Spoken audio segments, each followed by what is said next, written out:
Hey lovelies, this is Nita with another segment of BYOK chat. So today's subject is going to be triggers. Tricky triggers. They're tricky because they just pop up on you. Like you think you're okay and then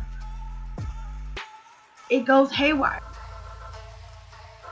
Like you don't know what's going on. Somebody will say something, it'll take you back to, I don't know, a whole nother place, whole nother land. Make you think of someone who pissed you off 3 years ago. Make you think of times you were abandoned. Make you think of times where you were felt to be inadequate, inconsequential. Triggers are tricky. Now, when we come mindful of these triggers, it is very important to stay mindful of those triggers. That way we can communicate it to the people that we're close to and the people that we love, because it helps them to better understand what not to do in certain situations. And you will be so surprised on how much peace is formed when a person knows not to go that far. If a person knows your trigger and they continue to press that button, you know what I like to say, maybe that person is not in the circle. Triggers are also an indicator of healing, like spots where you need healing. So if you have abandonment issues and you're holding tight to all your relationships, like suffocating them to death, then it may be time for you to explore. Why do you hold so tightly to people? Like, why are you afraid that everyone will leave? And even maybe seek a therapist to talk you through it and give you the tools on how to deal with such things. But I always feel like if something is happening over and over again, I am just out of control, reacting to it, then I need healing in that spot. I feel like it's your body way of saying, yo, your instincts is way too up, your wall is way too high. Calm down now, slow your roll. And if we don't stay mindful of that, we won't understand why we are what makes us tick. You never just been in a situation and you just acted out of the ordinary. You be like, oh my god, I don't know why I acted like that. 9 times out of 10, you were triggered by something. So that's why I call them tricky, because it's not like we plan to be triggered. It's not like we plan to act a fool. Well, sometimes. Uh, but it's just an instinct. It's just something that happened to us.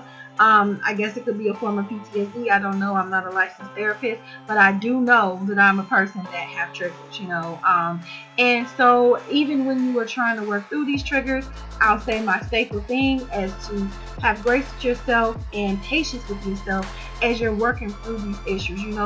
Life has a way of dealing us with experiences that are indelible in the brain and the mind, and they make and our body automatically pops in instant mode, and we're just like, oh, I gotta protect myself, oh, I gotta lash out, oh, I gotta pull back, and in ways to, like I said, to kind of combat that is to be mindful and pay attention to your body language and pay attention to your attitude and your mood, just to get a better understanding of what is making you tick, and the people around you will be understanding as long as you let them know that it makes you tick. If you are a person like me that hates to rush, I get anxious when I have to rush. I don't even know what experience happened in the past to make me like this, but when I feel rushed, I get antsy and I get agitated. So people around me know, hey, which some people do and I don't like it. They'll tell me an hour before I need to be there, just so, it'll give me time, because I'm not a fast moving person. I don't like the rush. It makes me anxious. I don't like the rush. Don't rush me. You will not get good results.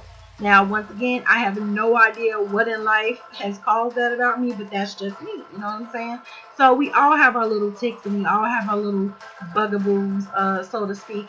And that's okay. That's okay. What's not okay is knowing that you have this stuff and you don't communicate to people around you and they think that you've just been psycho. So, I this is not specific to anyone. This is not unique. I feel like all of us have triggers, so all of us really can't stand to not be patient with the next person. So are you aware of your triggers? What are ways that you communicate your triggers to others? What are ways that you combat your triggers or find healing in that moment? Please share your ideas with the audience, because you never know who is looking for ways to deal with that. I'm looking for ways to always new ways and tools to deal with things. So please share your experience down in the comments. Until next time, don't forget to be kind to yourself and to each other. Bye.